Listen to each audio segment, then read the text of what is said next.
আসসালামু আলাইকুম। আমি doctor Rashed Hasan, dental remedy, Kushtia. আজ আমি কথা বলবো বাচ্চাদের পার্মানেন্ট দাঁত দেরি করে ওঠা প্রসঙ্গে। আমাদের কাছে অনেক মানুষ রেগুলার আসেন যারা বলেন যে আমার বাচ্চার দাঁত পড়ে গিয়েছে কিন্তু পার্মানেন্ট দাঁত উঠছে না। তো এক্ষেত্রে আমাদের করণীয় কী?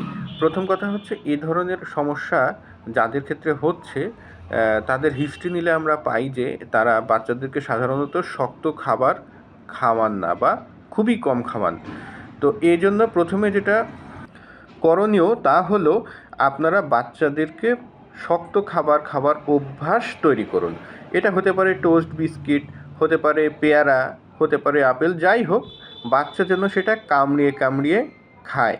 এবং আরেকটি কাজ করতে পারেন, সেটা হলো যে যে স্থানে দাঁত পড়ে গিয়েছে সেই স্থানে সকাল দুপুর রাত 3 বেলা খাওয়ার পরে আপনারা ওই জায়গাটাতে ম্যাসেজ করতে পারেন, এতে দাঁত দ্রুত উঠবে। এছাড়াও যদি মনে করেন যে হ্যাঁ সমস্যা যাচ্ছে না, সমস্যা হচ্ছে, তবে অবশ্যই আপনার নিকটস্থ ভালো কোনো ডেন্টাল সার্জনের সাথে যোগাযোগ করুন। ধন্যবাদ।